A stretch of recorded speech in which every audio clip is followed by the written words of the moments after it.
तुलसी मीठे वचन दे, सुख उपजत चहुओर, वशीकरण एक मंत्र है, परिहर वचन कठोर।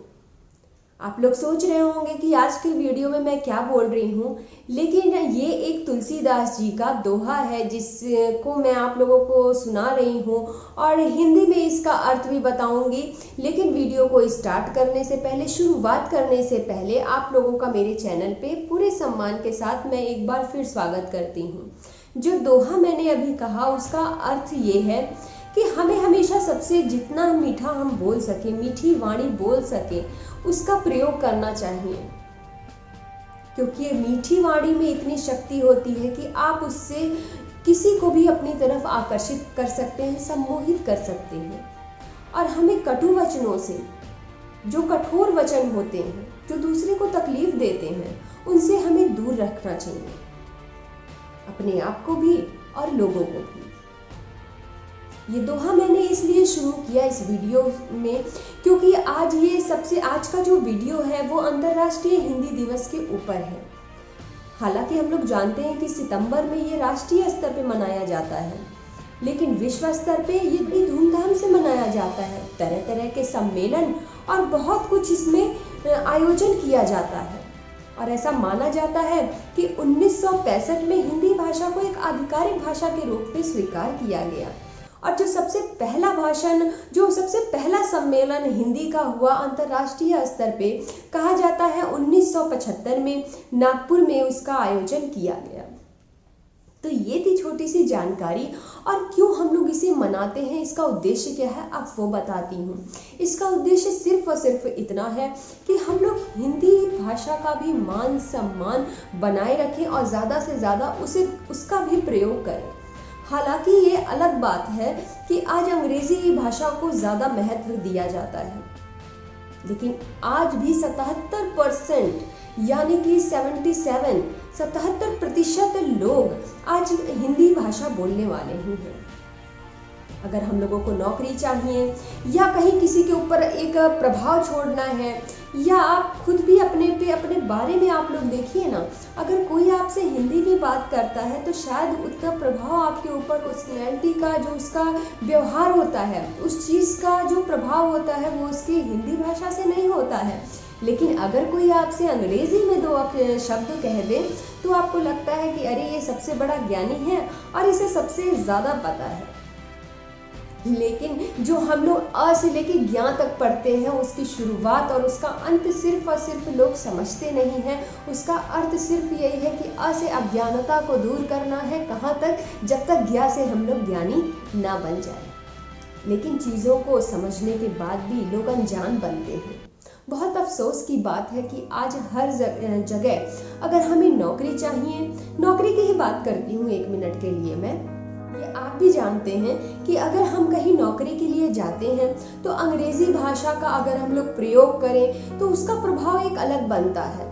या कहीं राह चलते, मॉल में, या हर जगह की मैं बात कर रही हूँ, अगर हम लोग अंग्रेजी सुनते हैं तो हमें लगता है ये सामने वाला इंसान बहुत पढ़ा लिखा है, बहुत इसके पास शिक्षा भरी हुई है, ज्ञानी है पूरा।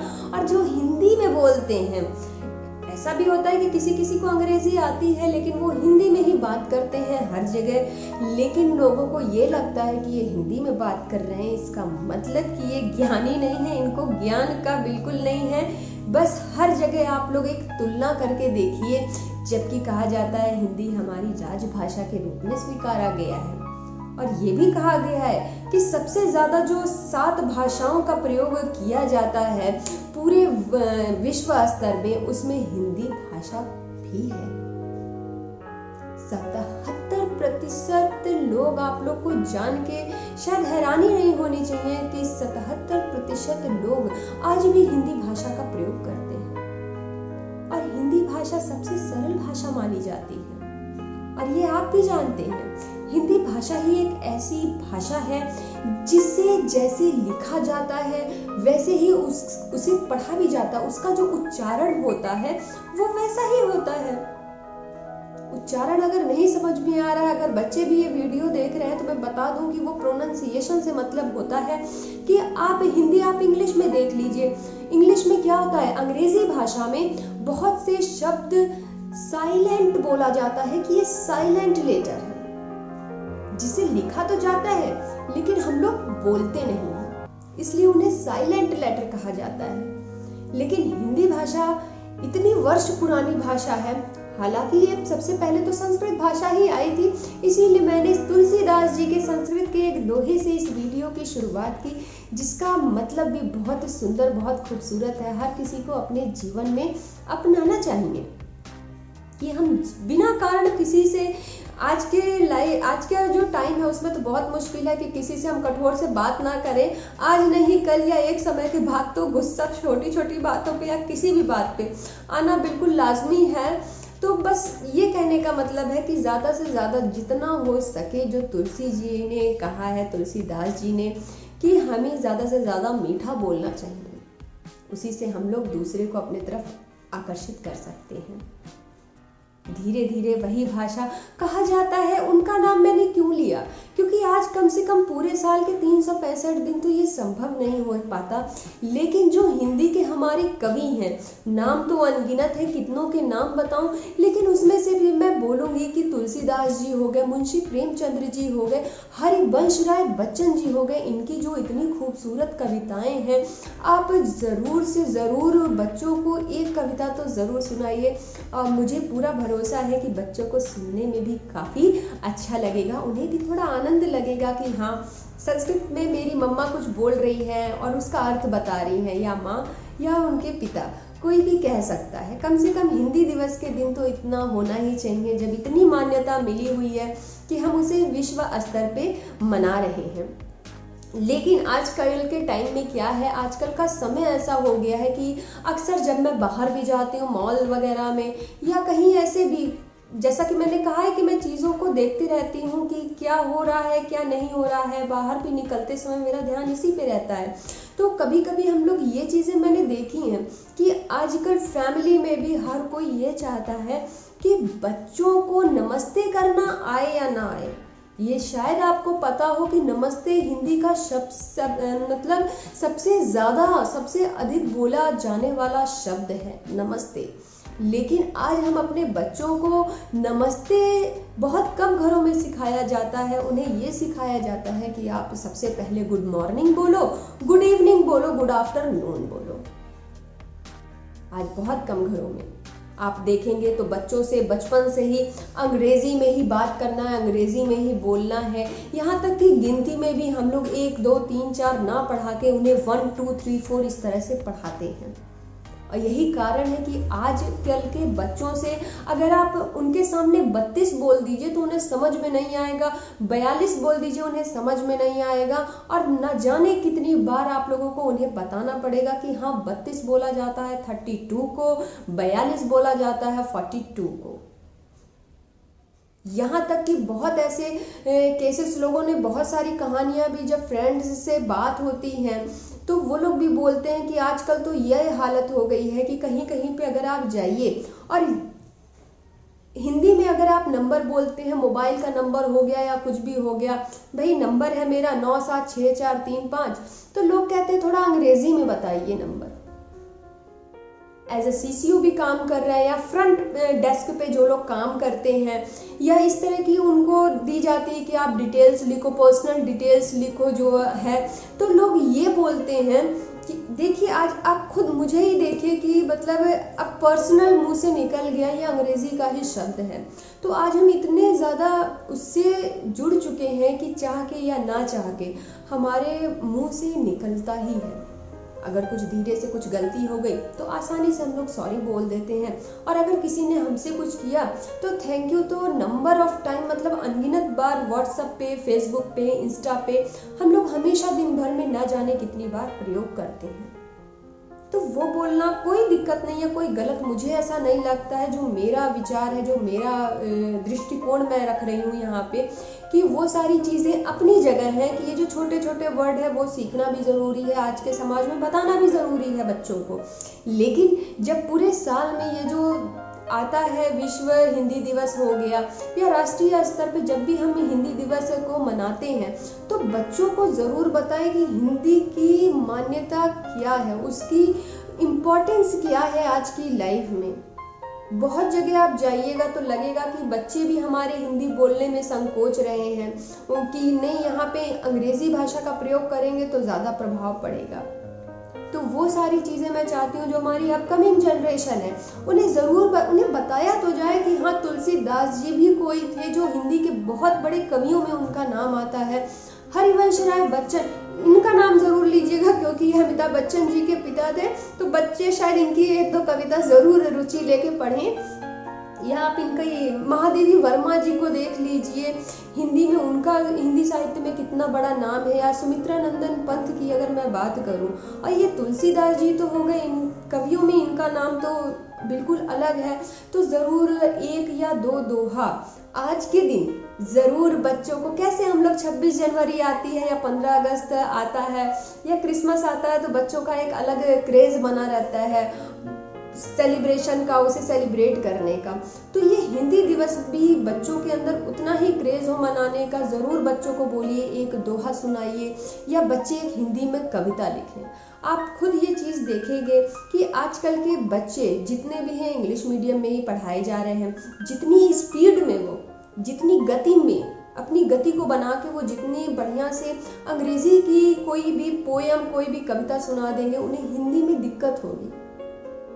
अंग्रेजी की जो स्पेलिंग है वो कम मिस्टेक करेंगे, लेकिन हिंदी में अगर आ, ए, ओ कुछ की भी मात्रा ले लीजिए तो बच्चों को सिखाने में, जहाँ तक मुझे लगता है, क्योंकि अविकम को ही लग गया था 1 महीने, तो मान के चलिए उसको पूरे जितने भी शब्द हैं हिंदी के, उसके लेटर, उसकी जो भी मात्राएं हैं सब सिखाने में इतना टाइम तो उसको परफेक्टली पूरा लगा ही लगा था। तब जाके उसे कोई भी आप बोलना या लिखने के लिए दिया जा रहा है या स्पेलिंग बोली जा रही है तो वो लिखना आराम से सीख गया कि हाँ, कहाँ आ की मात्रा आएगी, कहाँ छोटी ई की मात्रा, कहाँ बड़ी ई की मात्रा। तो कहीं ना कहीं हिंदी से ये हम लोग पीछे छूटते जा रहे हैं। तो आज के दिन ज़रूर मैं चाहूँगी, ये मैसेज दूंगी, ये संदेश देना चाहूँगी इस वीडियो के ज़रिए कि थोड़ा सा हिंदी भाषा का जो मान बना हुआ है वो आज भी, आपने ये लाइन सुनी होगी, हिंदी है हम वतन है हिंदुस्तान हमारा, काफ़ी फेमस लाइन है उस गाने की कि सारे जहाँ से अच्छा हिंदुस्तान हमारा। तो इस हिंदुस्तान की जो भाषा है जिससे हम लोग हिंदुस्तानी बने हैं वो सिर्फ और सिर्फ हिंदी है। तो उसका मान और सम्मान बनाए रखने के लिए आज के युवाओं को, जो आगे चल के हमारी जो यंग जनरेशन जो है वो भी, और जो हमारी अपकमिंग जनरेशन है, जो अब की जो पीढ़ियां हैं, उनको भी बताना ज़रूरी है कि हिंदी कोई ख़राब भाषा नहीं है कि जिसे बोलने में हम लोग छोटे हो जाएंगे या झुक जाएंगे, या कहीं हम जा रहे हैं तो अपनी छाप छोड़ने के लिए। आजकल तो सबसे ज़्यादा तो ये होगा, मेरा एक और हिंदी दिवस पे वीडियो बना, उस पर मैंने बोला भी है कि आज उसमें ये लाइन मैंने बोली कि अगर काम खराब हो गया और सामने वाला बंदा थोड़ा सा पढ़ा लिखा है तो वो आपको हिंदी में कुछ ना बोल के 2-4 अंग्रेजी में दे देगा। उसको ये फर्क नहीं पड़ता है कि सामने वाले को समझ आ रहा है कि सामने वाले को समझ नहीं आ रहा है। तो लेकिन मैं भी अपने बच्चों को यही बोलती हूँ, और वही मैं चाहती हूँ कि आप लोगों भी अच्छी चीज़ सिखाने में कोई बुराई नहीं है कि कहीं भी हम आ रहे हैं जा रहे हैं, जब सामने से कोई बोल रहा है तो वहाँ बोलना ज़रूरी है। लेकिन जब हम घर से बाहर कदम रख रहे हैं तो बहुत जो समाज, जो सोसाइटी बनी हुई है, जैसे कि हम लोग मॉल में गए कपड़े खरीदने या कोई भी सामान लेने, तो वहाँ पर जो बैठा हुआ है बिलिंग कर रहा है, क्या उसको अंग्रेज़ी आती है आपको पता है? हम लोग नहीं सोचते, लेकिन हम लोग उससे अंग्रेज़ी में ही बात करेंगे। यहाँ तक कि अब बड़े बड़े 5 स्टार और 3 स्टार इस तरह के होटल्स में भी आप जाते हो तो भी आप देखोगे कि बहुत सारे जो हाई लेवल के जो रेस्टोरेंट्स हैं वहाँ पे वेटर वगैरह जो होते हैं, आप उनसे पूछिएगा तो वो ज़रूर ये बोलेंगे कि कहीं कहीं पे ये चीज़ें होती हैं कि आप जब उनसे ऑर्डर देंगे या आप उनसे कुछ बोलेंगे हिंदी में तो वो आपको हिंदी में नहीं, वो आपको अंग्रेजी भाषा का प्रयोग करके ही आपका ऑर्डर लेंगे कि आपको क्या चाहिए क्या नहीं चाहिए। और अगर आप उनसे पूछेंगे, ये आप करके देखिएगा क्योंकि ये एक सच्ची घटना है और इसलिए मैं आप लोग से यहाँ पे साझा कर रही हूँ इस बात को कि जब आप उनसे पूछेंगे कि मैं हिंदी में बोल रहा हूँ, आप जवाब अंग्रेजी में क्यों दे रहे हैं, तो वो तुरंत बोलेंगे कि हम लोगों को नौकरी के समय ही बोल दिया गया था कि हिंदी भाषा का प्रयोग वर्जित है, यहाँ पे सिर्फ और सिर्फ अंग्रेजी बोलना है। आपको आ रहे हैं कस्टमर, आप गुड मॉर्निंग विश करिए। इवन हर ऑफिस में यही होता है, हमारे ऑफिस में भी यही होता है कि हम good morning as a good morning ही बोला जाता है। हम लोग सिखाते हैं कि कस्टमर है, सामने से कोई भी आ रहा है या हमारे बड़े बुजुर्ग है फैमिली में भी, कि गुड मॉर्निंग बोला जाता है। ये तो है कि अभी थोड़े बहुत संस्कार बचे हैं कि हमने हमारे बच्चों को जो सिखा रखा है कि आज भी बच्चे फोन करते हैं तो पहली चीजें हम लोग बोलते हैं कि प्रणाम करो। सुबह सुबह दादी से बात हो रही है या नानी से बात हो रही है तो आपको प्रणाम बोलना है या नमस्ते बोलिए।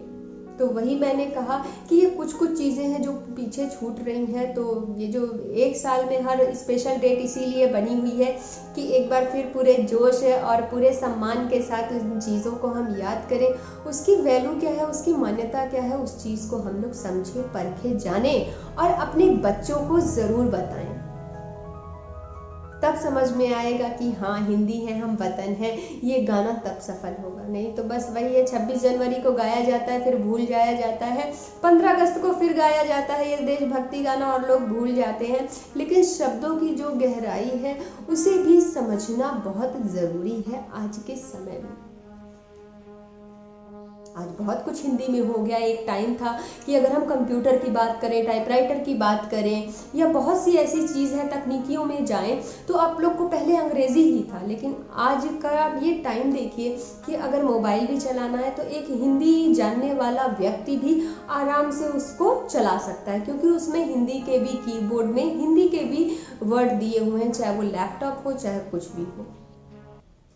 और जो सर्वे किया गया है उसमें भी ये देखा गया है कि आज इंटरनेट का प्रयोग करने वाले, जहां अंग्रेजी से लोग गूगल में सर्च करते हैं या ऐसा कुछ भी करते हैं, वहां पे हिंदी से भी किया जा सकता है। हिंदी से भी सर्च करने वाले, इंटरनेट का प्रयोग करने वाले हिंदी वाले भी लोग हैं। यही ज़रूरत बनी हुई है कि उस ज़रूरत ने इस आवश्यकता को पूरा किया है कि आज हमारे स्मार्टफोन यानी कि हमारे मोबाइल से लेके लैपटॉप, कीबोर्ड, हर जगह। लैपटॉप से एक बात याद आई कि हम लोग जब कंप्यूटर की पढ़ाई चल रही थी तो कंप्यूटर में एक होता है ना कि टाइप ऑफ कंप्यूटर पढ़ाया गया था, कंप्यूटर के प्रकार बताया गया था, जिसमें से एक लैपटॉप कंप्यूटर था। अब वहाँ ये आप लोग को पता है कि LAP, लैप मीन्स गोद, और लैपटॉप का नाम उसी से लैपटॉप पड़ गया। क्यों? क्योंकि लैपटॉप को हम कहीं भी, डेस्कटॉप तो हर जगह ले नहीं जा सकते, लेकिन लैपटॉप हम लोग कहीं भी ले जा सकते हैं, ला सकते हैं। तो इसका नाम भी अंग्रेजी से ही पड़ गया। मे भी शायद हिंदी से भी कुछ हो सकता था, लेकिन नहीं, आजकल इंग्लिश का ही है तो इंग्लिश ज़्यादा दिमाग में आती है। तो लैपटॉप का भी नाम मुझे ऐसा लगता है कि उसीलिए लैपटॉप रखा गया। और हिंदी में रखेंगे तो क्या रखेंगे, ये एक सोचने वाली बात है। और जब हम लोग इस पे समझेंगे तो कभी कभी हंसी भी आएगी और समझ में, आप खुद समझ के देखिए ना, जब हम लोग अंग्रेजी पढ़ते हैं तो कभी कभी इवन आज भी मैं अगर रियलिटी बता दूं, सच्चाई बता दूं, तो आज भी कभी कभी अंग्रेजी के कुछ शब्द मैं पढ़ती हूँ तो समझ में नहीं आता है कि इसका उच्चारण, इसका प्रोनाउंसिएशन क्या होगा। क्योंकि वही एक सिंगल वर्ड अगर ओ की बात करें, कहीं लगेगा तो वो साउंड, प्रोनाउंसिएशन जो उसका होगा कुछ और होगा, और वही ओ वर्ड कहीं और लगेगा तो उसका प्रोनाउंसिएशन कुछ और होगा। ऐसे बहुत सारे ऐसे शब्द हैं कि हम लोग रियल में देखा जाए तो कभी कभी हम लोग असमंजस में पड़ जाते हैं, कंफ्यूज हो जाते हैं कि इसका क्या एग्जैक्ट प्रोनाउंसिएशन होना चाहिए। और जब आप समझेंगे तो अजीब सी लगेगी ये भाषा। जैसे कि मैंने बोला कि हिंदी भाषा एक ऐसी भाषा है जिसे हम लोग जैसे लिखते हैं, अगर भाषा लिखा गया है तो भाषा ही पढ़ा जाएगा, हिंदी लिखी गई है तो हिंदी ही पढ़ी जाएगी, चाहे वो आधा ना क्यों ना है, उसका जो उच्चारण है वही पढ़ा जाएगा। लेकिन अंग्रेजी ऐसी भाषा बन गई है कि वो लिखी कुछ और जाएगी, पढ़ी कभी कुछ और जाएगी, कभी कभी साइलेंट हो जाएंगे लेटर, जिन्हें लिखना तो ज़रूर है लेकिन उन्हें पढ़ना नहीं है। तो आज के हिंदी दिवस पे चलिए एक कविता अपने बच्चों को सुनाते हैं, एक संस्कृत का दोहा सुनाते हैं इस वीडियो के जरिए। अगर आप तक ये मैसेज पहुंच रहा है और आप लोग ये वीडियो देख रहे हैं और वीडियो पसंद आ रहा है और आपको लगता है कि फॉलो करना चाहिए अपने लाइफ में, तो बिल्कुल मैं रिक्वेस्ट करूंगी कि फॉलो करिए। बच्चों को पता होना चाहिए कि तुलसीदास जी कौन थे, उन्होंने क्या दोहा लिखा, या हरिवंश राय जी की कविता क्या थी और उस कविता का मतलब क्या है। और बच्चों से ज़रूर आज के दिन बोलिए कि कविता ज़रूर लिखें, या वो अगर वो चाहते हैं तो माँ के लिए कुछ लाइनें हिंदी में लिखें, या पिता के लिए कुछ लाइनें, या अपने दादा दादी परिवार के लिए ही अगर नहीं तुलसीदास जी की कविता हो पा रही है तो अपने माता पिता के लिए ही वो 10 लाइन हिंदी में लिख के दिखाएं। और ज़रूर मानिए ये बात, आप लिख के देखें कि आपका बच्चा क्या सही लिख पा रहा है, और ज़रूर आप परख पाइएगा कि आपके बच्चों का हिंदी का ज्ञान कहाँ तक है। तो आज के वीडियो में बस इतना ही। आशा करती हूँ कि ये भी वीडियो आप लोगों को काफ़ी पसंद आया होगा, क्योंकि आशा और उम्मीद के साथ ही वीडियो मेरे बनते हैं। ये कोशिश रहती है कि पूरे परिवार के लिए मेरा वीडियो यूज़फुल हो, उसे देखने पे लोगों को लगे कि हाँ ये चीज़ सही बोली जा रही है, इसको हमें फॉलो करना चाहिए अपनी लाइफ में। तो इस उम्मीद के साथ कि इस हिंदी दिवस का हम लोग मान सम्मान बनाए रखेंगे और आगे भी चल के बचाए रखेंगे, ऐसी कामना करते हुए वीडियो का एंड करती हूँ और बहुत जल्दी मिलूंगी अपने नेक्स्ट वीडियो में। तब तक के लिए धन्यवाद।